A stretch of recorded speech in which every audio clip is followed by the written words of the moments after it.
All right, all right, all right. Welcome back to a brand new week, Sunday, right? A 10 p.m. edition of a brand new episode of 27 Outs on this lovely Sunday night. As always, I am Ivan alongside Stefan. As you guys can tell by the title of tonight's video, Darkness in Wrigleyville. By the way, I like that title, Stefan. I saw it and I said, we got to leave that damn thing alone because it was perfect. So we're gonna get into what the hell has been going on in Chicago, and not with the White Sox. Obviously, we're gonna be talking Cubs because they've got a lot of issues right now. They look like a completely different team. So stick around for that, Chef Mamba. You're probably sleeping right now, but we see that comment when you come back and watch the recap. Shout out to you. Salute, salute. Um, and of course, we're gonna work our way around the league as you guys like. So make sure you guys are here for all that and more. And also, Stefan, listen, man, your boys are more than alive right now. I can't believe that I'm about to say this before I pass this over to you as I should. Yeah, yeah. But yo, your New York Knicks are really one game away from the NBA Finals, bro. Like, I can't believe it. I mean, you know what? It makes two of us because neither can I. Mm, I I thought they'd win the series. I didn't know they were gonna do that to these dudes, but we'll get into it. Last night in the Garden was a movie. The finals in New York City for the first time in 27 years. I can't believe I'm actually saying those words. I actually caught a sneak peek of what the Garden Court is going to look like. Somebody sent me a video and a message from Madison Square Garden. So when we get off these airwaves tonight, Ivan, you will be seeing an exclusive picture that I will not share with the rest of the world. yeah. Hold on. I Um, do I do have to ask you because you were at the watch party last night at MSG for yeah, game yeah, 3. yeah. But obviously with the boys not being in the building, did it still feel like as if they were there? What was the energy like? So it felt like it was a Nick game. The only thing is you were watching it on the screen. That everything was normal from they had a DJ, they had the Nick City dances, they were doing the t-shirt cannons, they had the They did organ. all that for a watch party? Yeah, they had the organ going. They That's they dope. had yeah, let me tell you something. It made you feel like you were in the middle of it made you feel like you were there. And how they did it was they put a spotlight on the Nick logo. So the light was on like you're at the game, both basketball courts were up. It was dope. It was dope. I had to say there was about 10 to 15,000 people in the building last night. So this was sold out like it was an actual game. That's crazy, Yeah. yo. Y'all really show up, man. Y'all Yeah. do. Um Now we'll get it more into the Knicks at the end of the show. But listen, man, what we here for? Because I'm gonna be honest, tonight we ain't gonna be here. We here for a good time. We ain't gonna be here for a long time because I'm tired as hell. Mhm. So let's just get into this. And let me just tell y'all off the rip. I'm worried about the Chicago Cubs, but I'm worried about them for a completely different reason than everybody thinks. Offense is going to struggle, right? Offense is one of those things that you can get hot for maybe 2 week stretch, 3 week stretch, but not everybody stays hot at the same time, bro. As you know, usually it vacillates. Usually somebody will get hot for a half a second, then it'll die off. Then somebody else in the lineup will get hot for a second and it'll die off. To me, when you watch the Cubs lately, it feels like everybody got hot at the same time and everybody's getting cold at the same time. The other thing you worry about with that is that puts extra stress on your pitching staff and your bullpen to keep you in games, to keep you alive, and to allow you to either come back and try to win a game or just keep yourself within striking distance. Mhm. For just we don't use numbers a lot on the show, but I think it's important to use numbers right now. The Chicago Cubs have lost 8 in a row. Right. In their last 14 games, they're 2-12. And I believe in their last 16 games, they are I think I saw 4-12 in their last 16 games. Well, to add on to your point too, though, to just to paint a picture for what their season looks like from the very beginning to now, right? Because Mhm. talking about a team in the Cubs who were only 2 months into the season and they went on 2 10-game winning streaks, right? And we were here Which for it. is We gave them their credit for it. But mhm. aside from that, they haven't had much success at No, all. And it looks no. like so far early on, if they're not winning in bunches as they have this season, they struggle to win actually.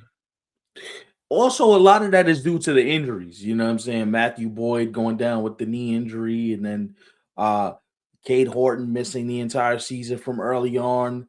Right. They've also had other pitching injuries that you're like, Setback well, with Justin Steele, yeah. you're right. So, like, just when you think you're starting to right the ship, something else happens that knocks you off completely. And then the other thing you worry about, and we talk about this all the time, because baseball, a lot of this, while it's played by everybody likes to study the analytics and advanced numbers and whatever it all means, this game's played by human beings with emotions, feelings, and people who go through things, right? So I wonder how those injuries are affecting the psyche of everybody in that clubhouse.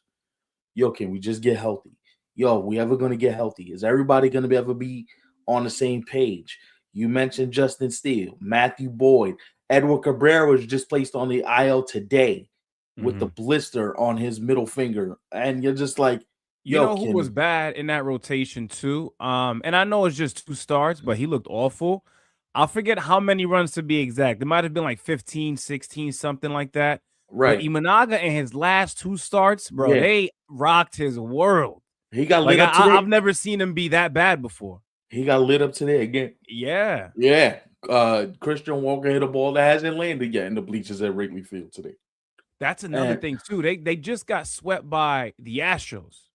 You and know, they we're got talking swept about by one of the the worst teams in baseball, and right. you've heard Stefan and I on the record go ahead and say that the Astros they should start getting rid of guys. You know, Mhm. you got swept by a team that's trying to make those types of decisions. You know, Yeah.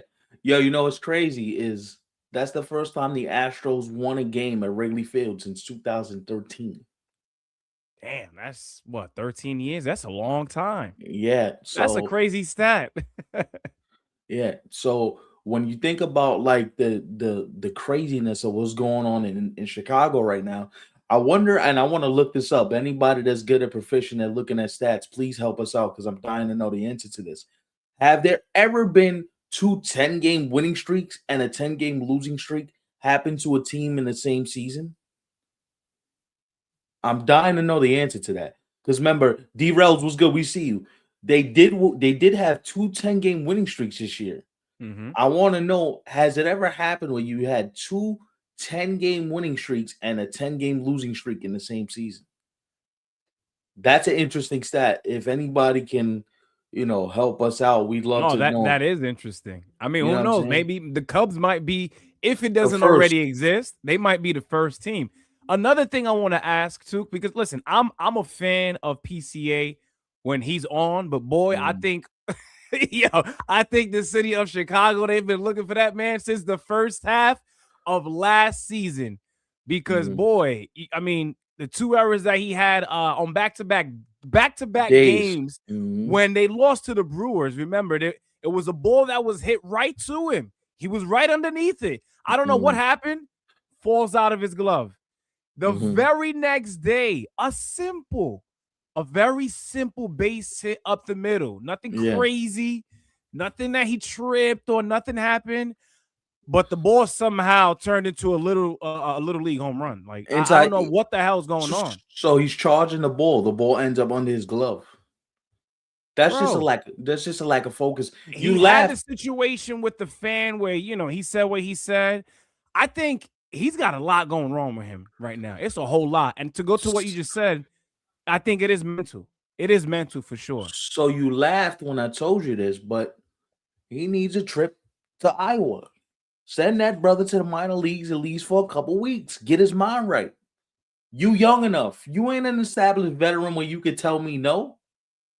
You going down there. Because what good are you when your mind's all over the place? It's not worth it. And you're not hitting. Now he homered yesterday. No, was Nah, it that's not Friday? enough, bro. He Friday he gotta, homered. But yeah, I'm just he saying gotta they do it over the like my. I really want to ask.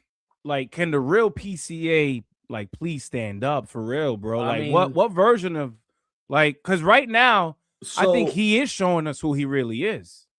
first of all, that's I'm gonna have some pushback for you on that. Mm-hmm. We don't know who he is either way. Right. 1.5 years in the big leagues don't determine who you are as a player. That's unfair to make that distinction. We Mm-hmm. don't know how good he is. We don't know how bad he is. The one thing we do know is that he's immature. And so that we may have to do some maintenance on his maturity, on his attitude, on his willingness to learn. That's why sending him down to the minor leagues is also a humbling experience for him. To be like, yo, if you don't perform up here, you can be sent down. You can easily be sent down. But what if it kills his confidence? His confidence is already shot. He's Mm-hmm. making errors. He's not hitting. He hasn't hit since after the All-Star break last season. So what I'm trying to do is maybe that lights a spark. Listen, the position is not solidified under any means. You have to go out there and work for this. Yeah, you got paid, but that don't mean nothing. We're not going to just give you the position just to give you the position.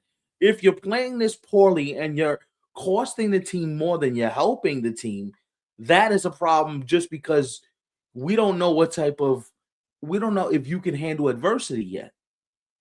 That's me telling them, yo, go reset your mind, go reset your thought process, get back to what you're comfortable doing, go to the minor leagues and go reset yourself. It's not a demotion, it's not a punishment, it's a reset. Yeah, maybe it's only for like a week and a half. Nothing crazy. Well, he can technically, if you demote him, he has to be down there for 14 days. 2 weeks. Okay. By the letter of the law, unless there's an injury, he has to be down there for 15 days, I think. So Mm-hmm. you listen, man, maybe it takes longer than 15 days. Listen, you're gonna go down there for about 2 to 3 weeks. You're gonna go down there and prove to yourself and prove to us that that you're focused, that you're ready to come back up here and help us win. You are a very important part of what we do. And right now, mentally, you seem to be checked out. You know who else should go down there with him if they actually send him down? By Esteros. Moises, listen, I told you too, bro. And it's Mhm. not like you were saying anything crazy. You were just No. showing a young dude love. And I Yeah. understood how high he was.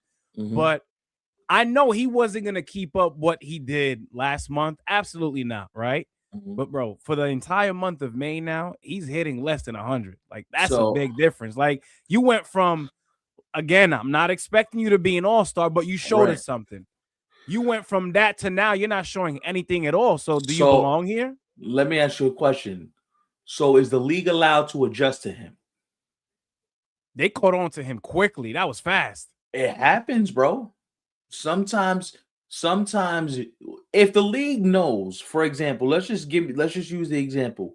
You don't hit off speed pitches, right? Your one qualm in your game right now is if we throw this brother a curveball, he's gonna swing at it. So to add on to your point, to put a finer point on what you're trying to say, he is 3 for 63 in his last 66 at bats, Mm-hmm. which means you just said over a month. That's a month's worth of at bats. 63 at bats is damn near a month's worth. So that means for a month, you've been bad. You've been one of the worst hitters in baseball, not just the National League, but the entire sport. The question I have for, Jed Hoyer and Carter Hawkins and everybody in that organization is, are you willing to make the tough decision? Now, speaking of prospects, they did bring their number one prospect up this weekend, Kevin Alcantara. So I wonder how, maybe you let him spark the lineup, maybe you give him a chance to figure out what it is he got going on, but also maybe you give the other guys a reset where you send the Ballesteros down, where you send a PCA down, and you let them work on stuff together. The other thing is too, the Cubs are gonna have this problem until they get the pitching straightened out. So you know what Eric Cabrera is when he comes back. So you know what Matthew Boyd is when he comes. I mean, well, you know what Matthew Boyd is. He's 5 and fly, but so Mm-hmm. you know what's gonna happen with Justin Steele, as you mentioned. Like Yeah. even when those dudes come back, the Cubs still need more pitching. Yeah, there's a deeper issue than the offense So struggling right now. and And I we were talking also about it since the season began. Right. And I also think, see, this is what happens when you get off to a hot start and you string a lot of wins together at the same time, because that means your team is streaky, peaks, valleys, and there is no consistency. You know what I'm saying? What you see with the Cubs right now is a fundamental flaw in their system, which is when we're hot, we're really hot. When we're bad, we could be one of the worst teams in baseball. And a lot of that has to do with they're also injured, which I will stipulate. Injuries play a huge part as to why they're in the position they're in. But I also think, if you're asking my honest opinion, I also think the front office didn't do a good job of putting a roster together, a complete roster, that is, where you saw, hey, we need a ace type starter. You got Cabrera, that's good. Well, you should have been fishing for Sandy. You know what I'm saying? No, Like, you know what? In a way, I actually like how they approached getting Cabrera, not doing nothing else other than that. Because you got to remember, they didn't know Cade Horn was gonna go down, right? And you knew that Justin Steele was gonna miss some time early on. You didn't know about the mhm, setback, obviously, because that's how yeah, things ultimately played out. But yeah, I think they genuinely believe that it was going to be Horton. It was going to be Steele back at some point. It was gonna be Cabrera. It was gonna be Imanaga. Like, I'm not all that mad at the Cubs because, going back to your point about the front office and how they approach things and how they still can approach things, right? With 2 months left until we reach the deadline this year. But I just think it's a case of bad luck, bro. It really mhm, is. yeah. Especially Look, for two of their guys who they thought were gonna be available, to not be available at all right now. That sucks. it does suck, but here's where I'm gonna push back. You say this all the time, so I'm gonna use a you quote on you. Hmm. You gotta expect somebody to get hurt. You can't be okay with, yo, we did enough because we thought Kay Horton was gonna be available. Don't rely on that. Go be aggressive. When you gave Alex Bregman the money and you told PCA you gave him the extension, everybody got paid. You can't stop there, bro. Like, you should have been, yo, we need two starting pitchers. Because one, we have a guy with injury history in Cade Horton. Matthew Boyd is an older dude. Jameson Tyone, he's long in the tooth. You need Hmm. pitching. So I understand, yo, they didn't know Cade Horton was gonna get hurt, but I'm sorry, I'm a glass half empty guy. You have to know somebody else is gonna get hurt. That's just the nature of the beast. Is it Yeah, fair? you No. rather be prepared than to not be prepared at all. I hear You you. got to. And that's why they're in this position they're in now.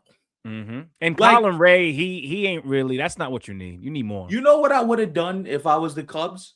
And I think this actually works because I think having Imanaga there makes his transition easier. I would have signed Tatsuya Imai. Right. I'd have said, listen, come with your countrymen. Let's figure this out. Let's get you right. I would have did that. Hmm. So he has somebody else that he can bond with, that he can grow with, that he can become familiar with. You understand? Because there's nobody in Houston that's Japanese. Like, I kind of would have been like, yo, come pitch in Chicago, come with me, we'll figure this out. Now you can make the argument, and I'm cool if you make this argument, bro. Well, Imanaga wasn't signed yet, so how you know that was gonna work out? Cool if you make the argument. That's cool. But when you knew you had Imanaga back in the fold, you should have did some stuff to make sure your pitching staff was straight. Right. That's what this is about. And there was actually a ton of pitching available in the offseason. That's what I'm. Of course, depending on whether you were looking for an ace or number two. But Mhm, I saw, a couple of guys who could right now, had the Cubs made or gone about things differently in terms of their decision making when it comes mhm, to that pitching staff, they mhm. could have put themselves in a better position. I hear you for sure. Also, because you got to know the season is 162 games. It's not. We're not dealing with a season that's 40, 50 games. You got to be ready for the marathon. This it's a marathon. This ain't a sprint. I'll And even say this because I do think they are gonna get somebody within the Mhm. next month and a half to 2 months for sure. But I hate to be that guy, but even I don't think that guy is gonna be enough. I don't think it's enough. So let me tell you something. What if I told you Tariq School's wearing a Cub uniform? Don't I laugh. would. I No, don't laugh. I'm being well, dead serious. well. Do you want to know what I think? Go ahead. For me, I think Tariq School's going to the Dodgers. That's Not what at I the think. not at the deadline. No. Right. But I'm just No. saying though, I don't see Scooble with the Cubs. I don't see that. No, If they trade for him, I don't think they're gonna do it. they should. I hope so. What you listen? If you the Cubs right now, let me ask you a very important question. Because see, you're thinking like me. This is scary. Role reversal time. We're gonna have fun with this. Because usually I'm like, damn, but I'm not gonna trade for a guy if I don't know if I can keep him. Listen, you did it with Kyle Tucker. You need pitching. That's one guy. If the Tigers continue to struggle, he is going to be available. I don't care what they tell you, but we don't know how healthy he is. Listen, he's throwing bullpens. He's fine. He's gonna be back real soon. Real soon. If the Cubs have a chance to augment it for this season and open up, at least get yourself to the division series where you win that division, where you make sure the Brewers are looking up at you for a change, you go make that trade 10 out of 10 times. And I'm going to be honest with you, I don't think Tariq School's going to the Dodgers because I don't think that the CBA is going to allow the Dodgers to do what they've been doing. After the lockout? Yes. Right. Okay. So right. I'm going to tell you this. I think the Dodgers, while the Dodgers can do whatever they want, But that's why. What if they do it to just to add on to you mentioning the CBA, right? Let's say okay, they do it before. That's why they could really go about it however they want. Now, Scott Boras is not going to let his client sign before he touches the entire market. That's one. If you were talking about any other agent, but hold on now. Go ahead. The Dodgers are the market, though. We that's know bullshit. that. That's bull. Oh, bro, the Dodgers are not the market, bro. Now, no, the Dodgers ain't the market. I'm gonna tell you why that's not the case. Nah, come on, bro. Okay. Not after what they've been doing. I understand that, but you got to understand this.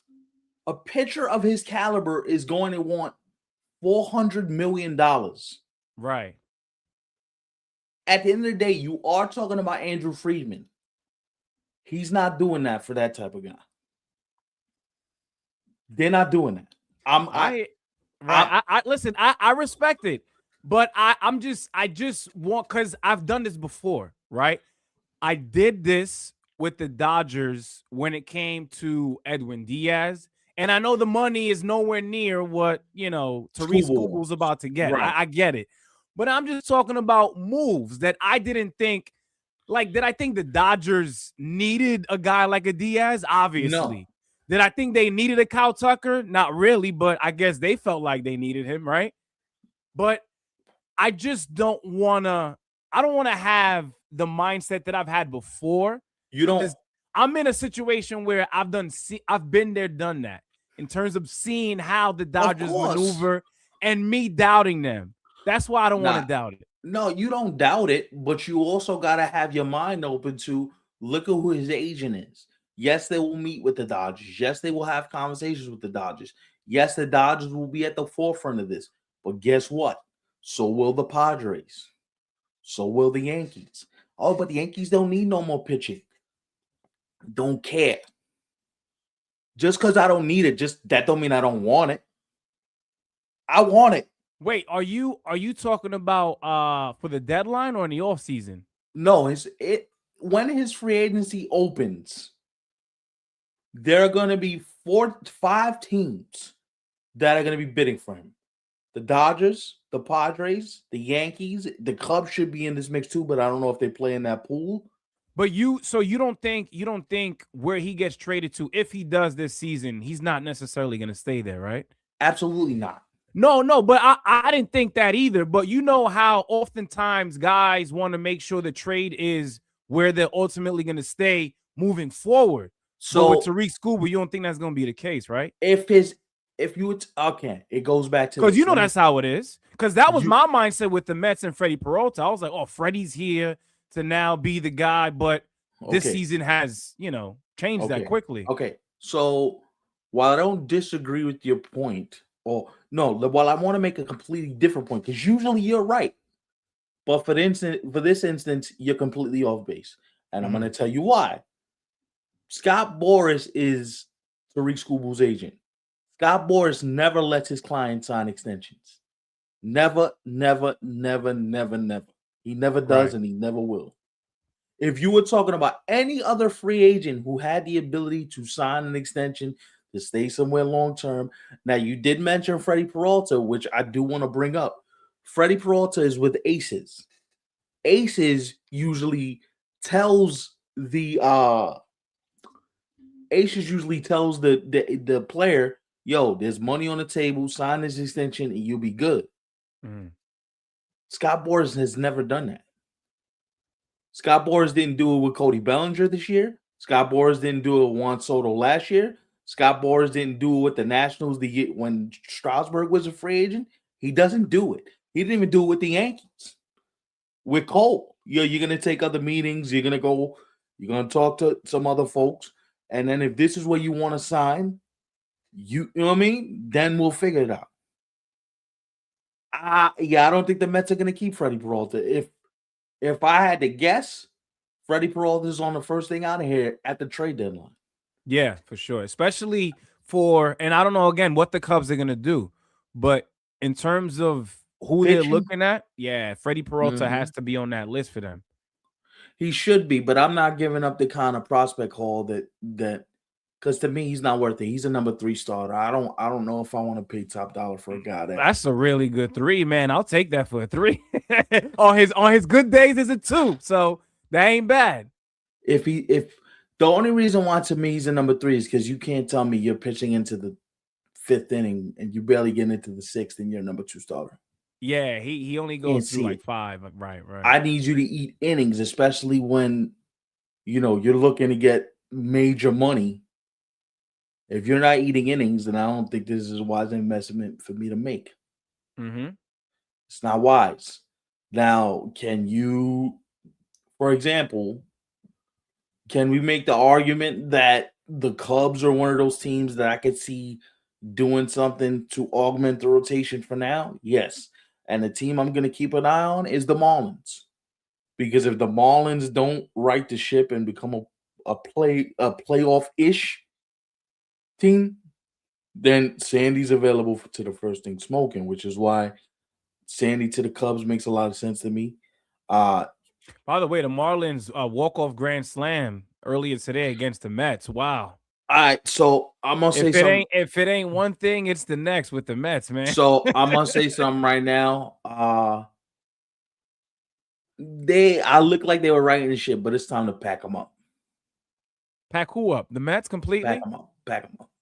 Regardless of what they do over the next month and some change. The reason why I'm saying pack them up is you can't treat a divisional game like that. A divisional series, yo, they scored 2 runs in 3 games. They scored 2 runs in 3 games and got 10 hits That's for the whole, embarrassing. not for a game, for the whole series. 10 hits for the whole series for 3 games. So when you want to sit there like, yo, why you ain't giving up on the Mets? Why you backing the Mets up? Why you getting the Mets up out of here? Pack them up. If you could send them on vacation now, I would. Send them on vacation. Do something. And Met fans, welcome to the Devin Williams experience. Welcome to the Devin Williams experience, Met fans. I actually agree what people have been saying now for a couple of years. He's broke, bro. I think he's never gonna be that guy that he After was in that Pete Milwaukee. Alonso home run, it broke him, son. Yeah, it's over for him. Yeah, bro. Like you can't go through what he went through and then be like, oh no, I'm normal. Nah. You don't I come back do from I do think if he were now, here's the thing, he's not doing himself any good by going from the Yankees and then staying in New York by signing with the Mets.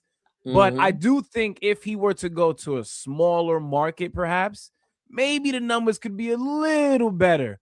but he's never ever going to be what we knew of Devin Williams to That's be a which is couple years sad. back. Yeah, it's a Which wrap for that.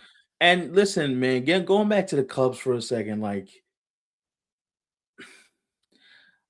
it looks like that Alex Bregman contract is a colossal failure so far. That contract looked like it's going to age very, very badly. Mm-hmm. You see Alex Bregman's number so far with the Cubs? He's not awful because they got other guys who are like really worse than him. Yeah, So but I'm what? like cutting him some slack because of how bad the rest of the lineup is. I don't care about that. I'm paying you $35 million. Produce. Yeah.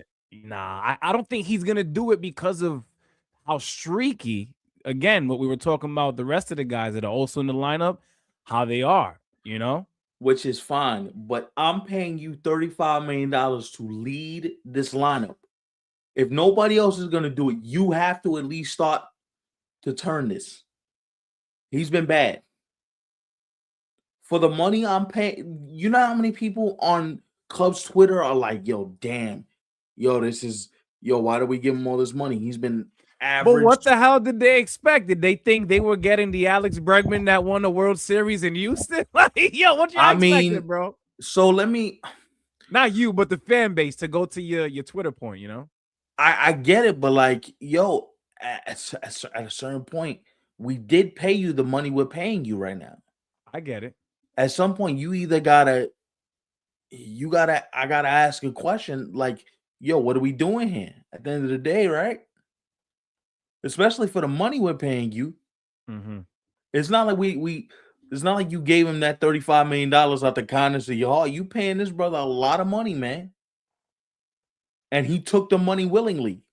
Now, granted, is the rest of the lineup doing anything? No, but you got to be the one that says, all right, man, we got to get this going.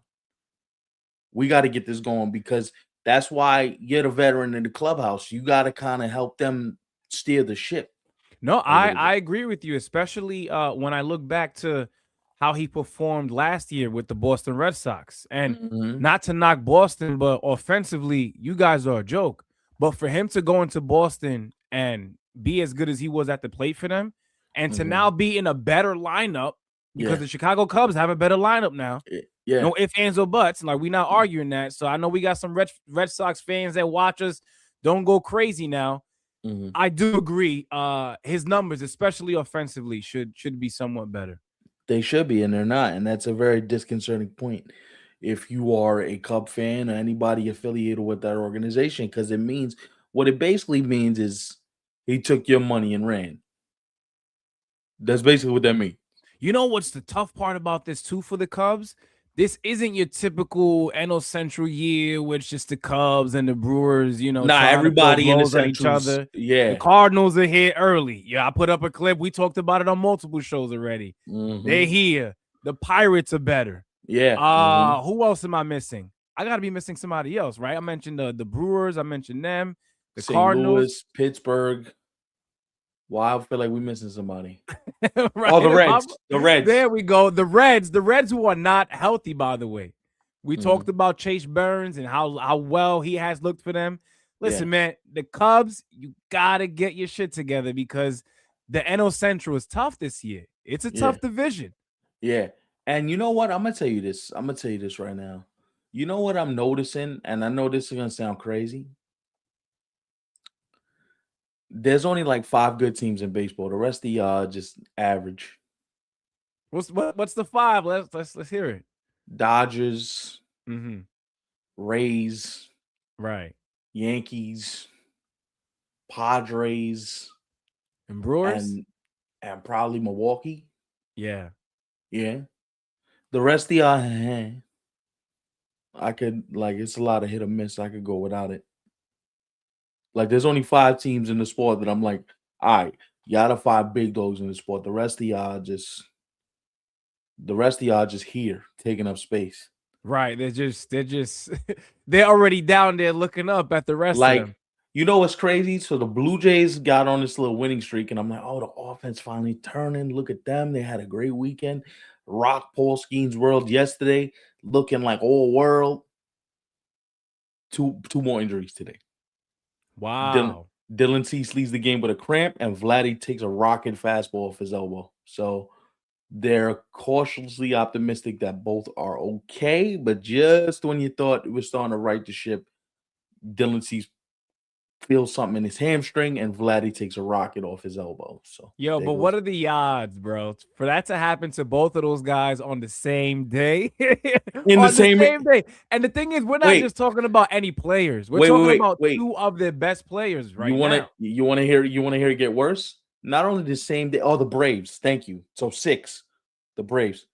Uh, it happened in the same inning. Dylan left in the top of the 5th. Vladdy left the game in the bottom of the 5th. They happened all in the same inning.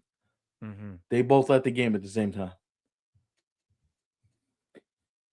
Baseball can be cruel sometimes, man. It could be a Yo, I, cruel I don't game, I don't bro. I don't want to sound like a fool or anything, because listen, maybe Toronto they do something special, or maybe not, right? We But doubted they them don't. last year. I'm not doing that again.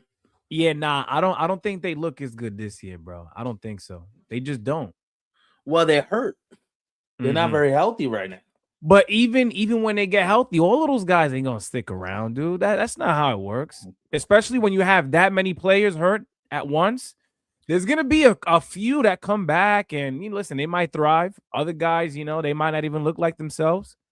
But at the same time, when you have that many players, like the Mets, for example, the Mhm. Tigers are another example, right? The Cubs and that pitching staff. There's Yeah. there's been a few teams this year where, like, you look at the amount of injuries that they went through.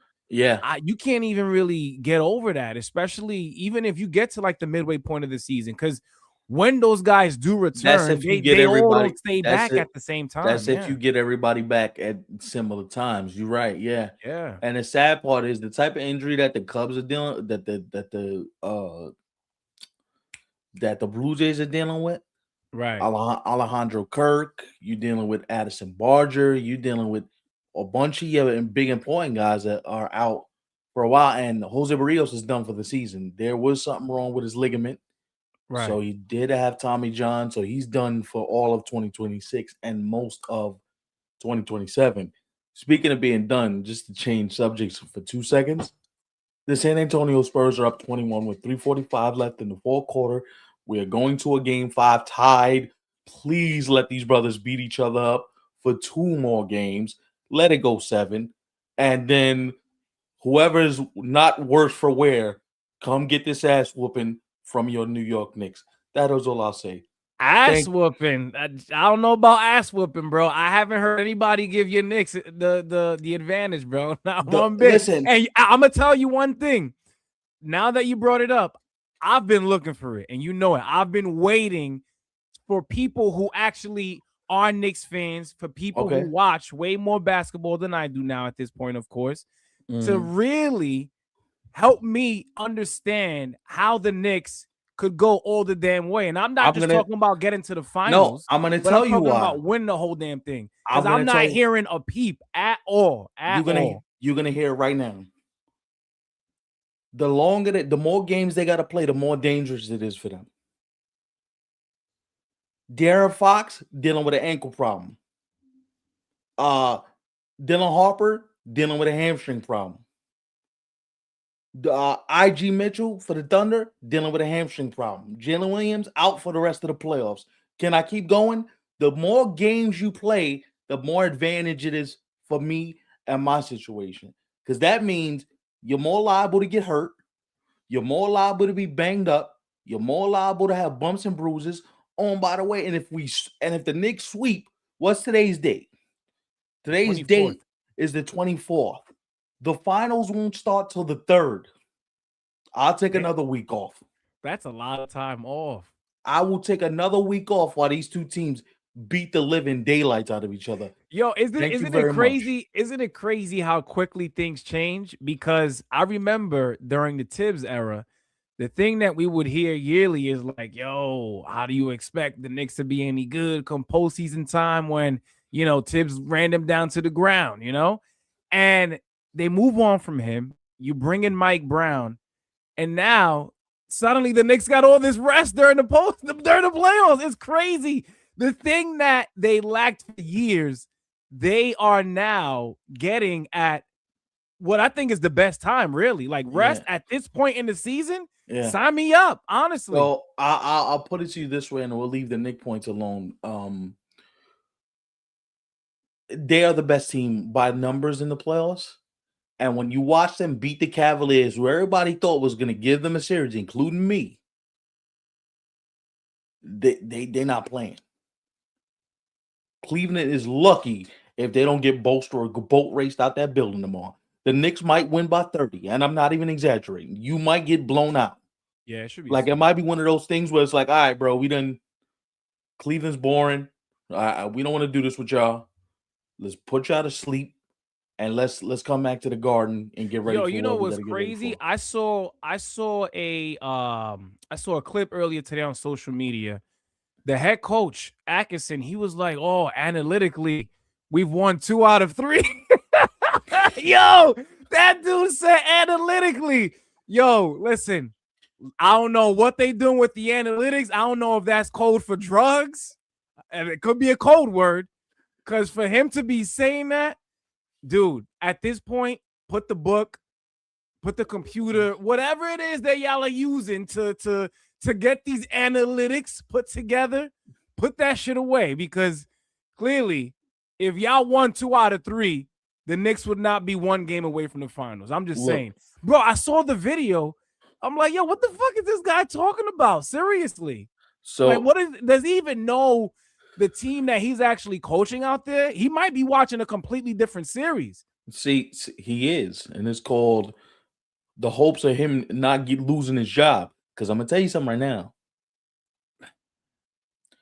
Kenny Atkinson's job is done. They're firing this brother as soon as the buzzer goes off tomorrow. I'm telling you, it's as good as done. Damn. So let me just explain to you how this is about to go. You said you looking for reasons for why the Knicks can beat either one of these Western Conference teams. No, Let I me am. Yeah, so let honestly. me let me ask you a question. In your right mind, do you think any of these Western Conference teams want to play the Knicks with as hot as they are right now? No, I don't think anyone wants to play the Knicks. And that is why we need to stop fishing for advantages to beat them, and they got to start looking for advantages to beat us. Y'all all went to 7-game shit. Y'all all done been playing, and all we've been out here doing is spanking boots. While y'all sitting here worried about, oh, the Thunder, how we gonna beat the Thunder or the Spurs? Go to a game 7. Play yourselves and find out. And again, I'm sorry you laugh when I say this, but give me anybody in the league right now against number 11. And I'm walking out with the head. I did it to Tatum. I did it to Brown. I'm going to do it to Harden and Mitchell. We're going to do it to these dudes too. Over. The 53-year drought or whatever you're done. Over. I will say this too, though. Because listen, I strongly believe in my heart that the Knicks, I'm not saying that they are going to win the NBA finals, but I do like hope they do because of people like you, Emilio, diehard Knicks fans that I've Right. known for a Right. decade Right. plus now, and Yeah. just what it would mean for New York City, not just New York City, but the entire tri-state area. Like, Son. you got to remember, folks, you might be a fan of baseball, right? Which is why we do this show. You might be a basketball fan. You might be a hockey fan. Listen, I'm going to go ahead and say this as somebody who loves baseball and the Yankees more than anything else. But a New York Knicks championship, if they win the NBA finals, that would mean more than I think anything that has happened for New York over the past, like, what, 35 years, 30 to 35 40 years, years. honestly. 40 years, maybe. Like, that championship alone would leapfrog ahead of whatever the hell the Yankees did with that dynasty. So I'm going to tell you this. 09, right? Whatever the Giants did, because I know they took out the Patriots twice it was. Anything that you saw, bro. The Knicks are miles ahead of any of those if they win. This might be very reminiscent to go back to a baseball point because this is a baseball show. This feels like 86 with the Mets. This feels that big. This feels like 86 big. when the Mets beat the Red Sox and the city went crazy. This feels like that. At the same time, though, there is no bigger fan base in the city than the Knicks. Nobody. Yankees, Mets, Giants, Jets. Nah, y'all can't hold a Yankees don't come close. You think? y'all can't hold a y'all can't hold a candle to us, B. We I getting mean, you're a fan of both, so I know this comes from yeah, from the heart. I'm a bigger Knicks fan than Yankee fan though. Yeah, like if you told me you bold, brother, because you waited this long, bro. Yo, shout out to you. I would have dipped. I would have been like, yo, shit, I might become a Nets fan. So, but this is but mentalities like that are the reason why when we win the chip, I'm talking all my shit. Yeah. Yo, what happened? What happened to the dudes that done? And you know what? This is for the same people that give up on the Mets and you give up on the Jets and you give up on your team. Don't give up on the squads, man, because when it turns, Met fans, if it ever turns for the Jets, because Lord knows that I don't think that happens. But when it turns, Met fans, it's gonna feel real sweet. It's gonna feel sweet. Don't jump ship because it's hard. Stay the course because eventually you'll find yourself a Jalen Brunson who says, you know what? I'll take the city. I'll do whatever I gotta do. Listen, this guy Brunson, this is how you know the Knicks are all maniacal and we're leaving now. Do you know what their pulse was? You know what their quotes were post game? Oh, 0-0. We just gotta go out and win one more game. 0-0. We just gotta win one more game. That means y'all don't even y'all really y'all take this day-to-day shit serious. Like it's not even something y'all say, it's something y'all do. Yo, by the time we all got settled in at the Garden yesterday, I looked up at the board. It said 9-1 Knicks. I was like, wait, are we down 0-2 or like what's going on here? Mm-hmm. Good thing y'all got the Guardians because my God. One last thing I want to say, like you said before we move on. My God. Another reason why I think it is going to be a sweep. I did see Donovan Mitchell say something, and I think a reporter had asked him, one of the biggest lessons that he's learned, in this Eastern Conference Finals so far. He said one of the biggest lessons is to not blow a 22-point lead in game one of a series. And I was like, damn, bro, that's like still, it's right here. I think they feel that in their chest, which I think why the Knicks just end the shit and just put them in misery. Yeah, no, I mean, look, it's almost like this feels very reminiscent to a team in baseball that they, they're just hot and it don't matter what the situation is, they're hot. They're gonna be whoever comes out, don't really matter. The Knicks feel like the Blue Jays of last year. Where we're not gonna take no prisoners. We spanking boots. Yankees, y'all got done in 4. This one, y'all got done in whatever. We ain't playing with y'all because we know what's waiting for us on the other side. The difference is, I don't think either OKC or San Antonio is the Dodgers. I think they're both beatable. I think one's more beatable than the other. Shit, the way people be talking about OKC, bro, I'll be like, damn, like y'all don't give the Knicks no shot. Like, what's going on? I mean, but after what we saw, after what I see tonight, San Antonio beat Oklahoma City by like 25, bro. Yeah, it's gonna be a good series for sure. Mm-hmm. So, speaking of baseball, speaking of good games, and speaking of something needed, Aaron Judge he breaks his slump, and because he's been slumping for like 2 weeks, he's been like in a crazy funk. He had a 4 strikeout game the other day, 4 Ks, 0 for 4 with 4 Ks, and everybody's like, "Oh, what's wrong with him? Is he okay?" And I'm gonna say something absolutely weird. I think the rain out last night helped him, or yesterday rather, because if you saw his last 2 swings on Friday, he just missed a home run to tie the game in the 9th inning. Right. When I saw that one swing, I said, "No, he's about to go off." And when we say he's about to go off, I'm talking about like 15 home runs in a month, like just like something prehistoric that he's about to do right now. Yeah, it's a wrap for June. That one swing, when the swing just feels like it's like The timing is right. The mechanism is right. Like his body was kinetically in the right places. I said, "Uh-oh," because I think we about to get one of the months where he goes absolutely insane. I'm Yeah, talking about like, more than a month. I think he might have two of them. yeah, it feels like we're about to hit the point where like he's gonna hit one of these apex stack points where you end up with like where he ends up with 40 home runs at the break, and he just goes absolutely crazy, bro. He hit that walk off today, and it was almost like Lucy, I'm home. It was like, I'm back. Don't pitch to me because things about to happen. By the way, they're going to Kansas City for the next 3 games too. He loves hitting in that yard. He might go absolutely bonkers crazy this whole week. And then they're going to Sacramento over the weekend.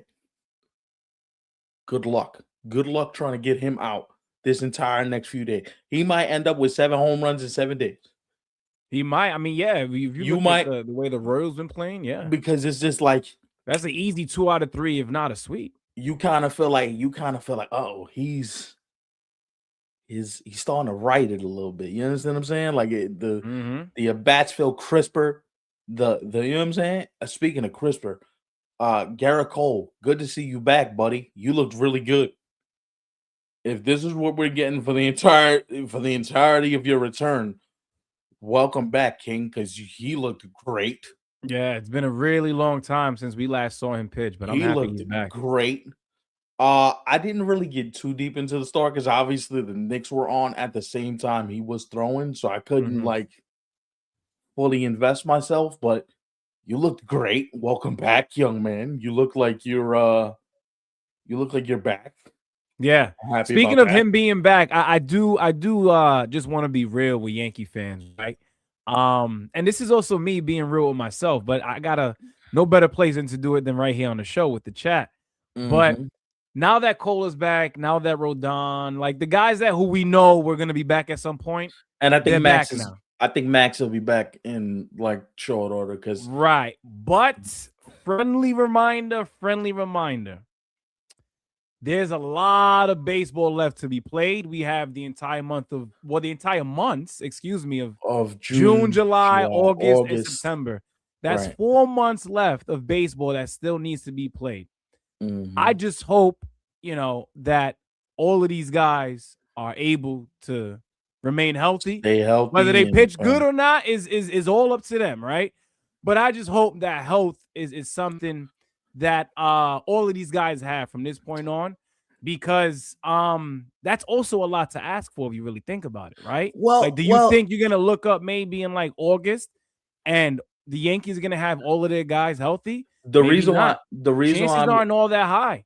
the reason why I'm gonna tell you for the most part, all of the big guns are gonna be healthy because all the big guns they done had surgeries already. Cole done had his Tommy John. Rodon done had his elbow cleaned. Fried is going through his thing now. I think if they're all okay, Pat, like now they're getting the rhythm back. Now they're starting to Those feel, three. you know what I'm saying? I think if those three are all right, I think you're gonna get through the rest of the season fine, just because they've already been through their Tommy John, elbow surgery, rehab. You know what I mean? Like the only thing you hope now is that they're not rusty coming back because it takes time to find a location, Yo, find the but what field. about our boy Killer Cam? Like, yo, So what about the fearsome foursome? Like, we should be looking at it like that, you know? I'm not counting on Cam just because he's never thrown this many innings in his life. You have to assume at some point you're gonna have to either shut him down for a period True, you're right. or give him a chance to find his rhythm. You know what I'm saying? He's gonna go through a rough patch. He's young. Now his stuff is dominating. His stuff is electric. I want the Yankees to slow play him. It's all right. We don't gotta rush him back. We don't have to. It's not necessary. You understand? He's the one guy in the rotation. You can tell him, hey man, skip a couple starts. These big three are back. We got you. It's all right. And you also got pitching depth in the minor leagues if you need. You know what I'm saying? Like I'm not putting it all on him. And at some point, I would get Cam Schlitter ready to pitch out of the bullpen because you don't need 4 starters in the playoffs. Wow, that is. I'm not saying you're crazy, but it sounds crazy because of how great he is as a starter, man. You know. I understand that, but let me ask you a question. If you got Cole, Freed, and Rodon as your 3, where does you don't get 4 starters in the playoffs? Most times you're getting 3 starters. The only way you might get a 4th starter is when you get to the championship series and the World Series, but usually there's days off. Mm-hmm. So you don't usually gotta go to a 4th starter. Cam out of the bullpen for the last month for the Yankees would be damn near like a crime. You imagine Cam Schlitter pitching out of the Yankees bullpen in like a 7th inning role where it's like, yo, just get the ball to the guys that are gonna close the game. That's not fair, bro. That's not even right. Like and that's what if I'm the Yankees, I'm preparing to do 2 things. Like this is where my mind is working. Like Cam Schlitter is gonna be my 6th, 7th inning guy. Carlos LeGrand is my 7th, 8th inning guy, and Bednar is going to close the deal. That's where I'm at.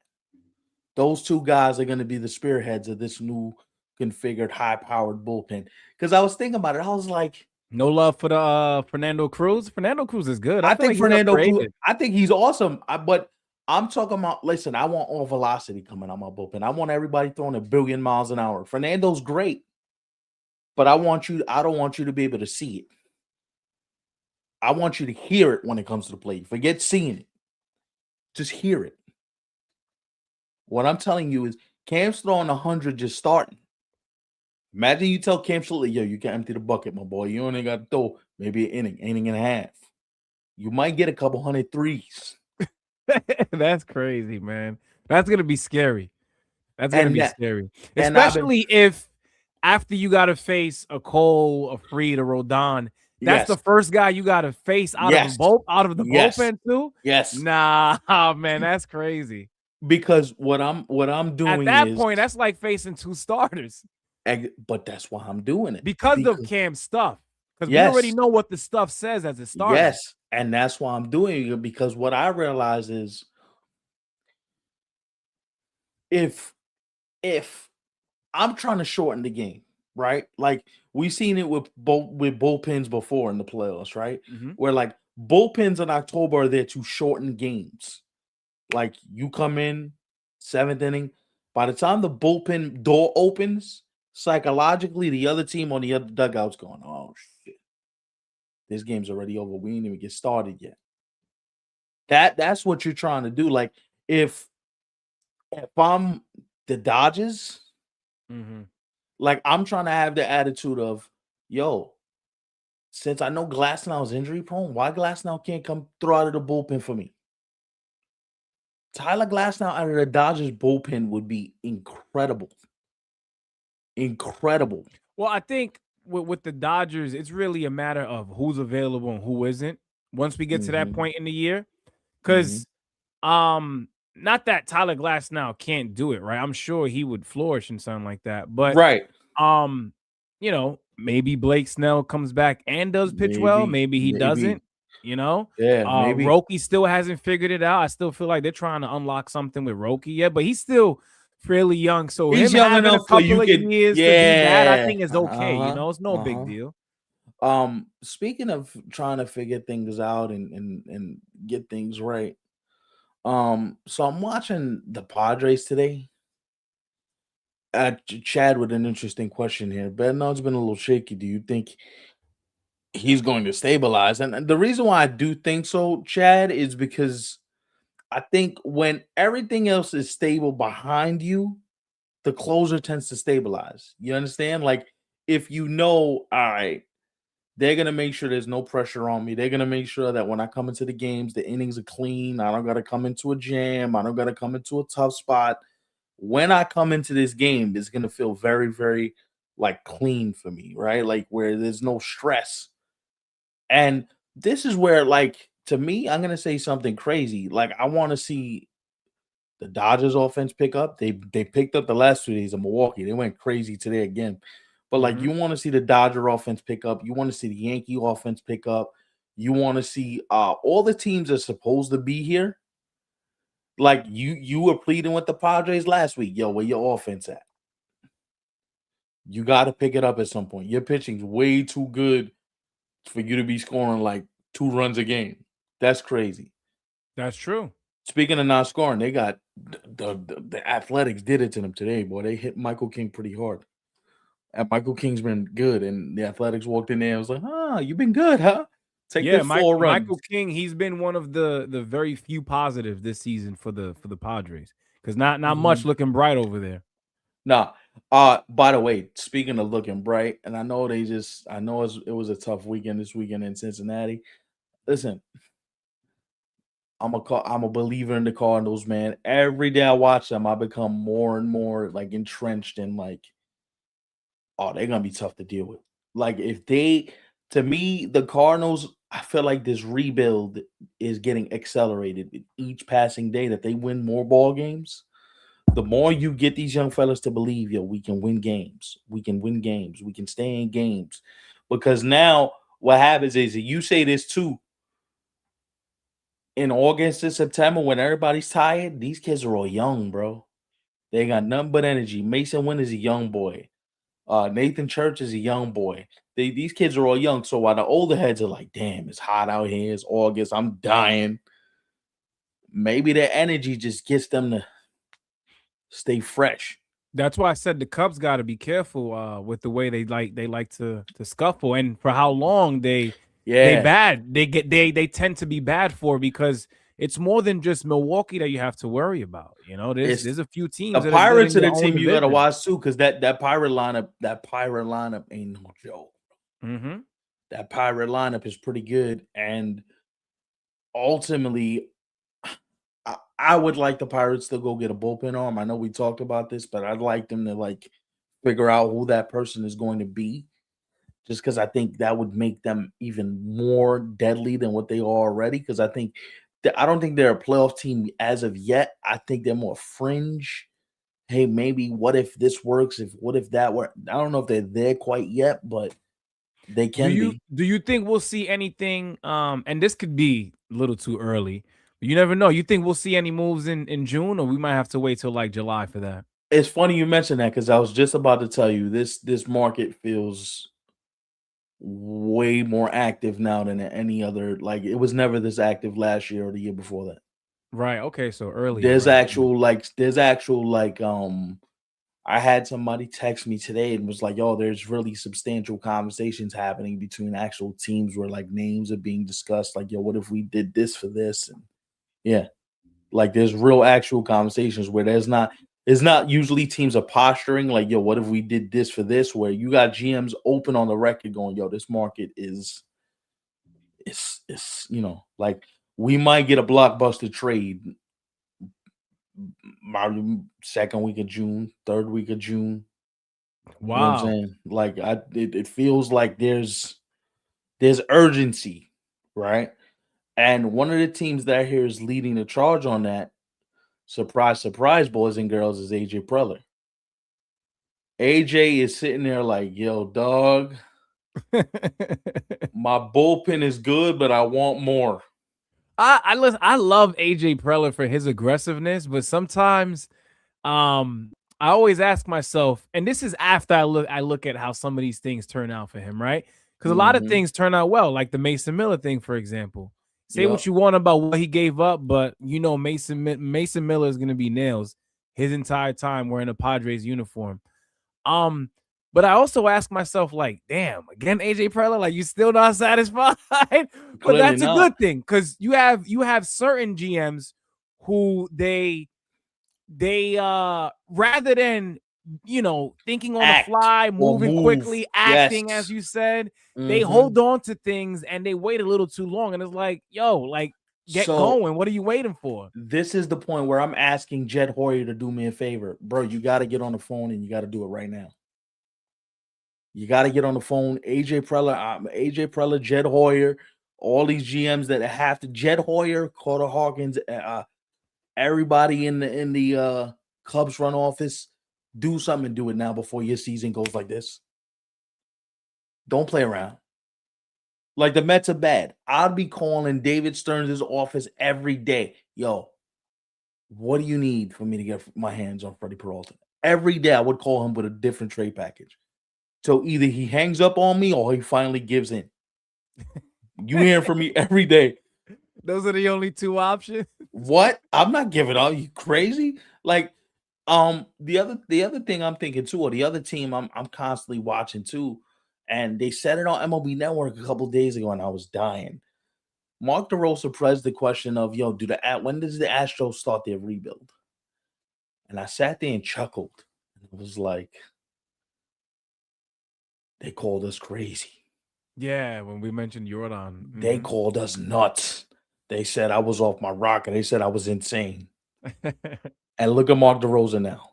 Right. Look at him. Basically proposing you do the same thing that I was asking, but I'm the crazy one. Okay, cool. You know whose name, speaking of the Astros and trades, people are now catching on to Yordan Alvarez, and you were on that a month ago, I would say probably. But Josh Hader is another name that I've been hearing. Now that he's looking okay again. Josh Hader is a name that I'm hearing connected. But I think he still has like what, another year or two, maybe. He might have 2 years left on this deal, right? So the two teams I'm hearing closely connected with Josh Hader, if they were to make a trade, are the Padres and the Yankees. And I think Brian Cashman's always wanted Josh Hader in a Yankee uniform. Wow. So if he got 2 more years left on his deal. If there's gonna be something done, I think those are the two teams at the forefront of something.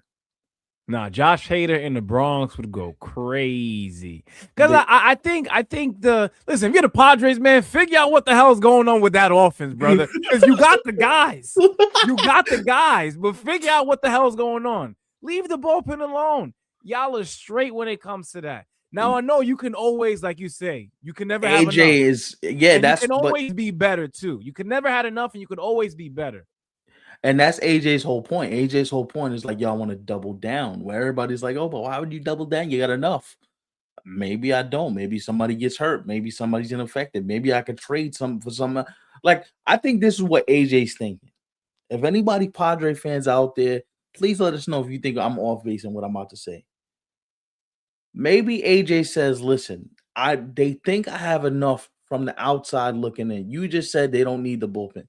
Maybe AJ's like, well, when you look at this guy's underlying metrics, he's not pitching that great. Whether it's Monahan, whether it's Jeremiah Estrada, they're not pitching that great. So maybe what if I augment it, bring somebody else in, trade one of the pieces that they think is safe for a bat or something else that I know needs bullpen help. So basically what he's trying to do is, I'm going to bring a guy in, but I'm going to send a guy out so that it evens out, because bullpen is a hot commodity.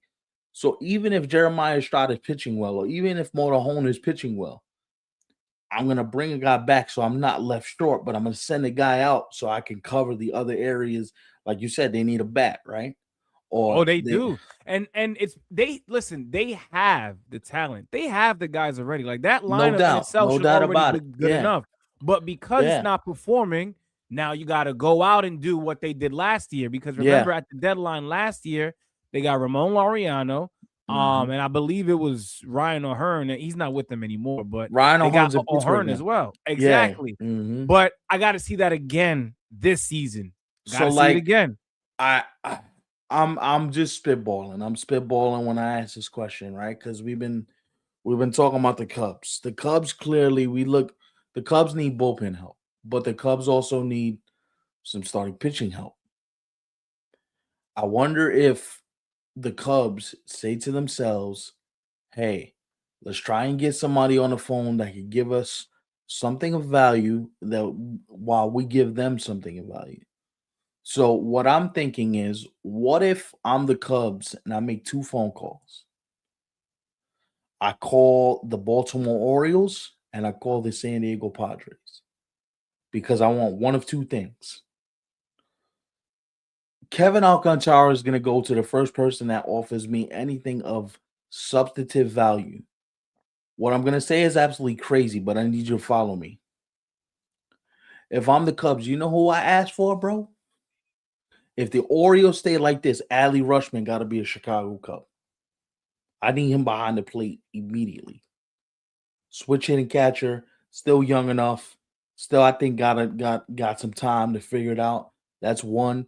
The other thing I would do, and this is a little harder to pull off, but I would have conversations about the possibility of maybe I do trade for a Ryan Weathers with the Yankees because we just said the Yankees got a ton of pitching.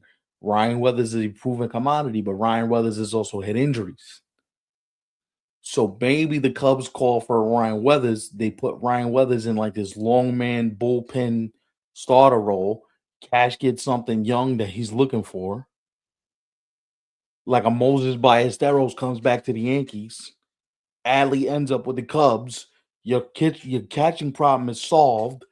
The Cubs get pitching, whether it's in the bullpen or in the rotation. Because here's the thing: Ryan Weathers is going to become the odd man out. Yeah. I don't know where you're gonna find innings for him to pitch.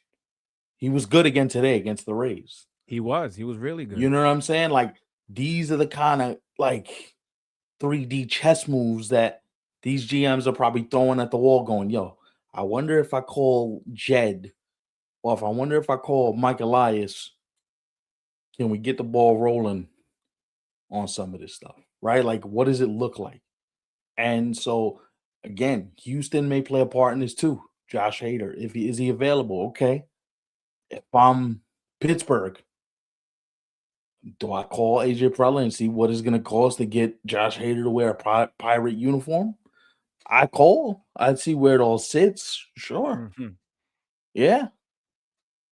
Because one call can change everything. Everybody's like, yo, but they'll never do that. You never know, man.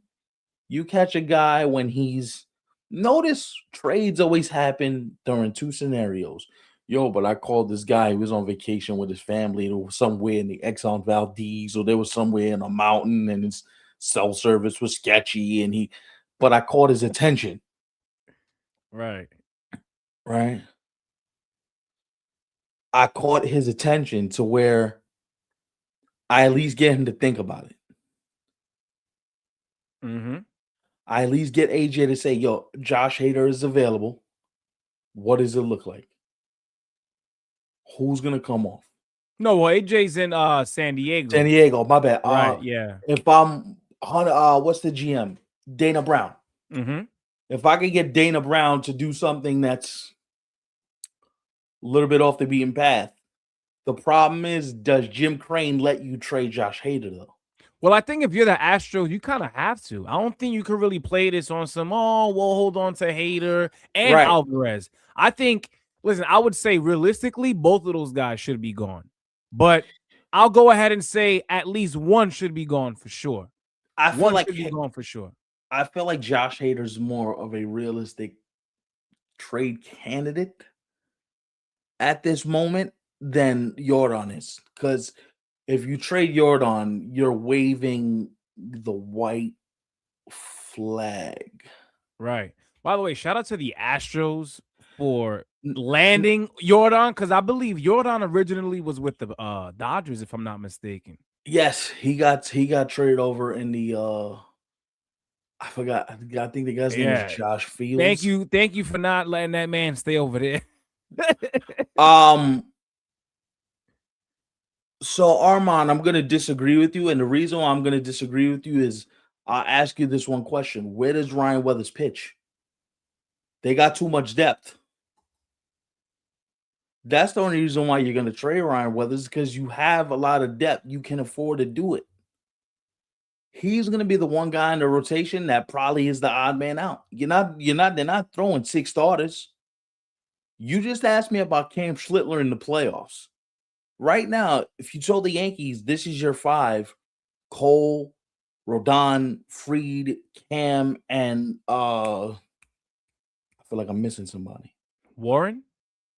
Will Warren, that's your 5. Where does Weathers fit in all this? And in the playoffs, you're only throwing 3 guys. Nah, they're not. I don't think Ryan Weathers. See, the thing about Ryan Weathers in the bullpen is I think Cash wants higher velocity, and I don't think Ryan Weathers is. I mean, Ryan Weathers is throwing 98, so maybe I could be wrong, and he is a lefty. Yeah. So maybe, yeah. But I just do. I also think Cash is gonna realize, like, yo, he's pitching really well for us. He's never pitched this well in his life. He's never been this healthy in his life. Maybe I could trade off an asset, knowing he's not that healthy, to get something I need right now. Here's what I would say if the Yankees do decide to move on from Weathers. Mhm. Luis here, I don't care too much. Like, I was never big on him. He's never gonna. He was I don't okay, think he's ever gonna. I don't think he's ever gonna pitch in the right. big league with the But Yankees again. Ryan Weathers, another reason why I think he may actually be more appealing to teams who are looking for pitching is he's actually pitching well. Like, there's Yes. value there. Yes. Versus Luis Hill, where he is young, but you put him on a big league mound right now, he don't look like a Ryan Weathers, Exactly. Yeah. So that's why I think that's another reason why you trade him, is because his value is highest. He's not injured. He's not hurt yet. And trading him now might get you something that you really need.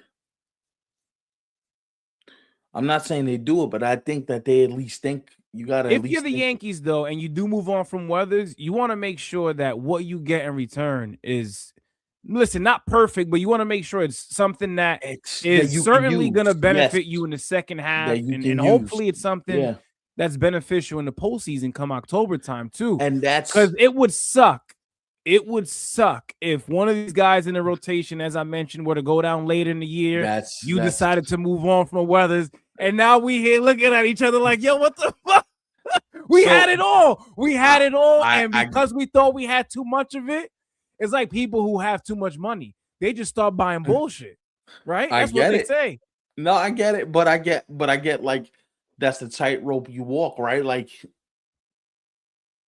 but again, to use a phrase that I like to use, this stuff all tends to work itself out, right? So either somebody's gonna get hurt, or somebody's gonna be ineffective, or something always happens where it always tends to like right the ship. So speaking of righting the ship, can I ask this question? Do we have a bullpen problem in Seattle right now? Do we have an Andres Munoz problem? Is that fair to ask? It is, right? I'm not bugging to ask that question. He's never looked this bad before. At least for as long as I've known Andres Munoz, and for as long as I've been watching him now, he hasn't looked this bad before. No. Has anybody asked the question of how healthy is this guy? Because I'm starting to ask that question of myself. Right. I don't know if it's a fair question to ask, but I'm going to ask it. What is his health like?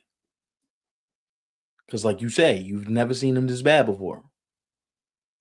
And he's getting hit all over the place, bro. He's blowing. Yo, we got to do something. He looks, I do believe in him enough to be able to figure it out and turn it around. But it does suck, 2 months into the season, for as good as he's been now for the Mariners. Like, he's, you think of the Mariners, you think of the closer role, they've been all right now for some time, with him being as good as he has been. So we got to see. Tough question to ask. Also, too, I like that. Hold on. Interesting point. That's a good question, Armand, because usually you think that you would have that mindset when it comes to starters. Yeah. But not so much when it comes to relievers and the pressure, or the toll, rather, that it may take on them. High stress. You want to talk about high stress? Their job is all high stress. Right. That's a great question by Armand. I didn't even think about that till you brought it up, bro. That's good. Like one guy who was once upon a time like, all right, and now I don't even think he's good anymore, really, is Jeff Hoffman. Oh For yeah, Jeff it's all Hoffman? it's mental with him though. Yeah. Yeah. Yo, I love how fast baseball works. I know we're doing these quick hitters. Remember, I told you Mickey Moniak is a person I would love for the Rockies to trade. Mm-hmm. 2 days after we said this, Mickey Moniak on the IL. Damn. Yes. Like 2 days later, I was like, there goes that trade idea. Yeah. Yo, honestly, not to be funny or but we notice things. And listen, you guys know that we try to cover all teams. You obviously hear about certain teams more than others.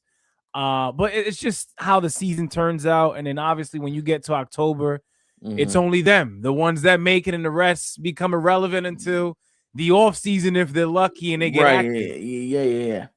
But it's fuck, I lost my thought. That shit always happens to me, bro. I'll be right there and the shit I lose it So completely. And then it no, comes right back. no, it's funny because we were talking about like Mickey Moniak. We basically was like, Oh, thank you. It came back to me. So that I put that clip out and I'm like, yo, we don't really talk Rockies too much. Maybe we actually talk about a guy who is looking good for them, right? they'll You know, show we love. might see those, and it's like, yo, not even on social media they around, bro. Like, yo, the Rockies are just now they are looking better this year, a little better Yes. this year, a little better. But Compared to there's where they've been, yeah. not much. I don't know. Fan base ain't really out there. There's I don't know.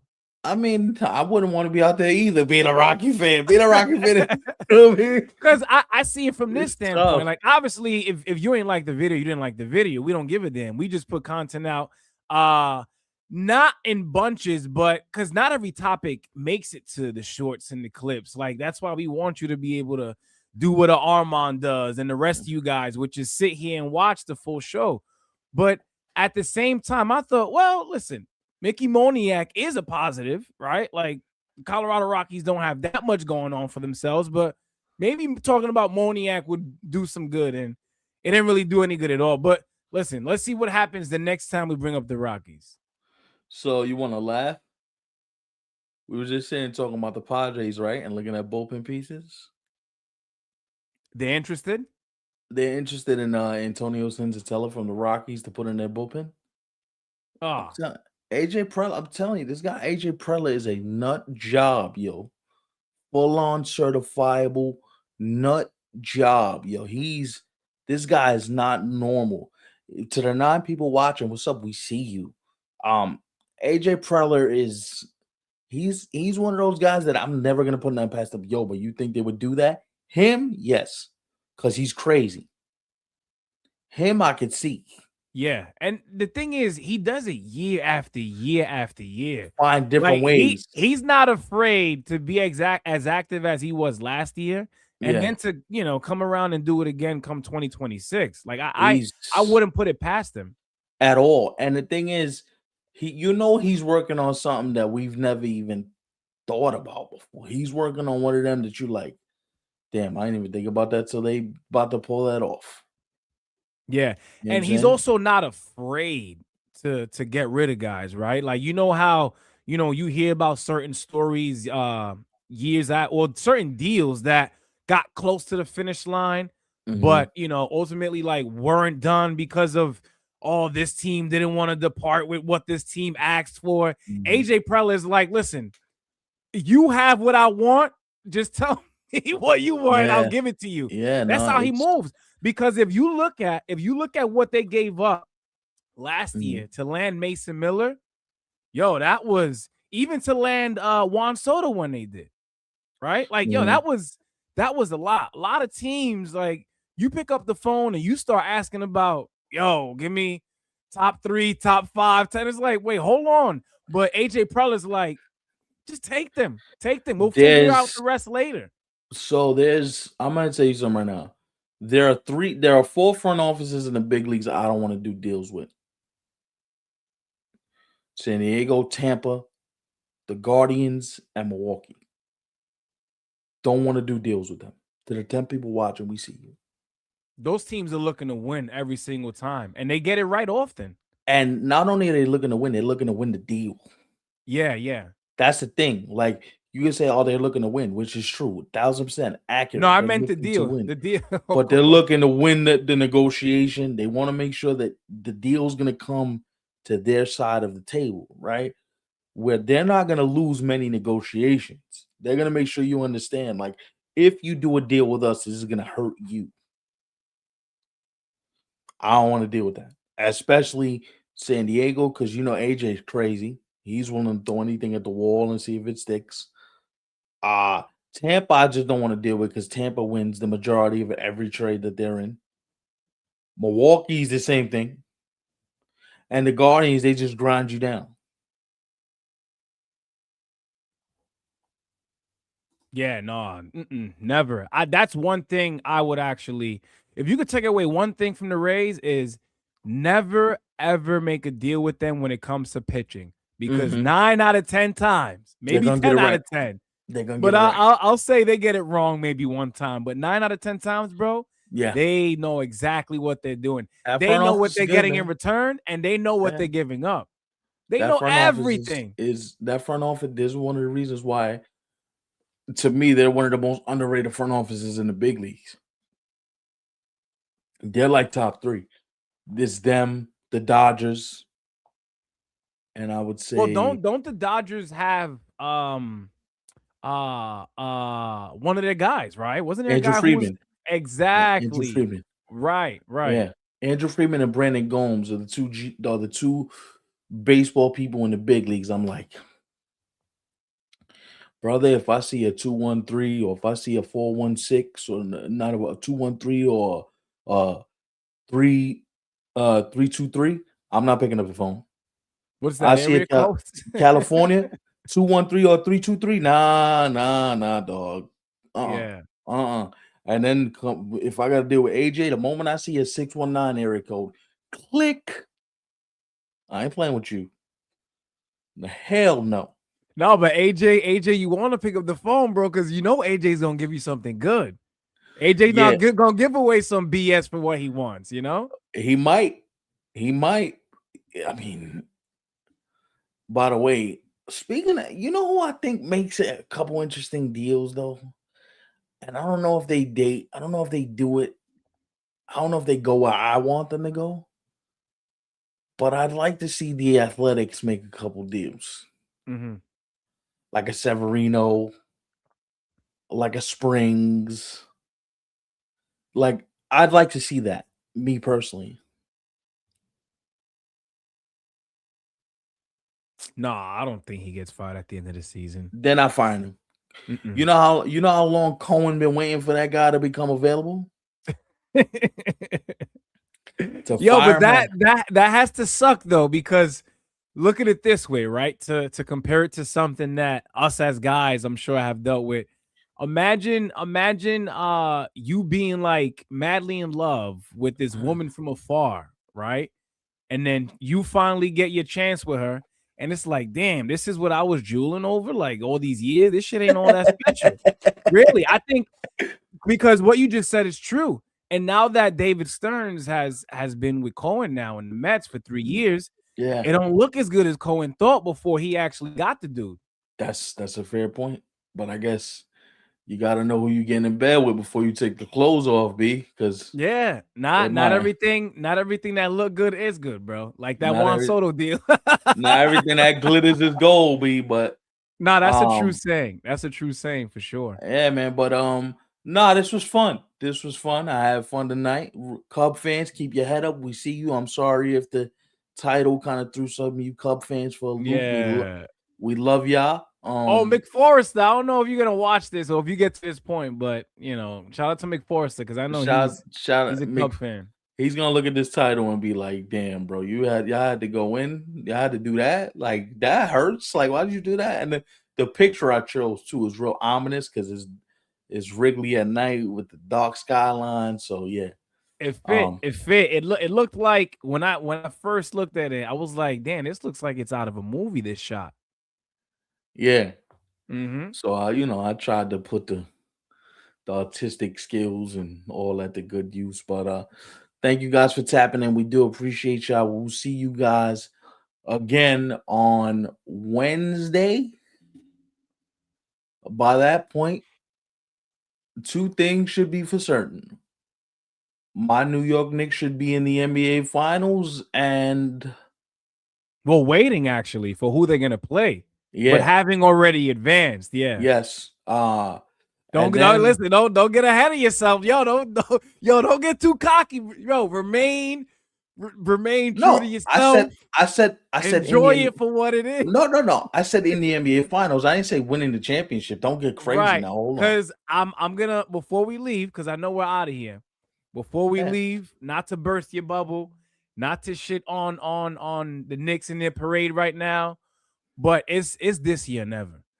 It's now or never. And don't give me, I don't care about next year, the year after, who they gonna no. If you've gotten this far and you are now going to advance for the first time since I've been hearing 99, right? 1999 is the last time. Mm-hmm. Finish the job, bro. I know it's So easier said than done, but it's now or never. so I don't disagree with you. I wasn't even gonna mention next year. You were talking about next year. I'm just trying to make sure they finish this off right now. I'm not worried about next year. You at the doorstep. Right. Go win the damn thing right now. Cause like I told you, you can't get more golden opportunity than this. The opportunity is golden. You like Willy Wonka with the golden ticket. You got the golden ticket. Go punch your ticket to the finals. Go get a couple days off. Go get JB off his feet. Get everybody right. And by the time we see y'all again, I think Aaron Judge might be on one of the hottest hot streaks in the big leagues. I think he's about to hit like 350 for the next month. So I think those are the two things. I think by the way, happy Memorial Day, everybody. Happy Memorial Day. Enjoy yourself. The weather's not cooperating with us, but stay Yeah, safe. And it don't really feel like it. This isn't like your typical Memorial Day weekend. Like the weather's bad. Like we're talking 50s at night. Sometimes it even drops down to the 40s, raining all day. This it's isn't so barbecue weather. it's so Hell bad. no. You can't even step outside in this weather, bro. It's so bad, bro. Like I stepped outside and I was like, I think the winter's here, bro. Like Yo, I'm telling you, this is gonna be one of the shortest, if not the shortest summers I think we've ever seen. that's Telling you, crazy. bro. I Yo, hope not. we are what, like 6, 7 days away from it being June 1st? Like, what's up? What? 45, 50 degrees. What? The rain, I understand. I understand. But yo, bro, I'm wearing a hoodie right now doing the show. Me too. Yeah, I'm usually here with a long sleeve sometimes. I might rock the short sleeve. But bro, I'm here wearing a hoodie again. It is almost the end of May. Like, yo, what's going on, bro? Yo, no bull. I got like some de facto Hanes sweatpants on right now. It's freezing at this moment. It's crazy, bro. Like, I at this point, you know what I hate too? Yo, I was just wearing shorts for like 4 straight days. Feeling good. I had to put the shorts away, bro. I had to put the shorts away because I'm like, first of all, I'm somebody who doesn't mind doing like the hoodie with the No hoodie with shorts. the shorts. Yeah, If yeah. it's nice out, I'm not doing that in no 40, 50 degree weather, bro. Looking Hell no. crazy. Looking Bro, I put crazy. all the shorts back and I'm like, all right, back to the hoodies, back to the sweats.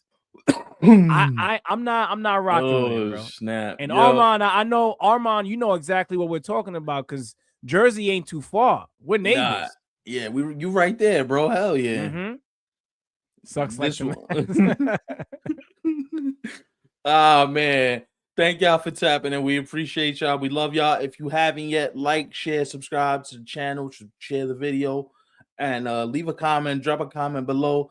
Tell us where you're watching it, tell us where you're watching from, tell us what you're tapping in from, what team you like. Leave all that information on the comments below, and we will answer your questions and your comments fairly soon. We ain't gotta go home, but we got to get the hell up out of here. So peace, y'all.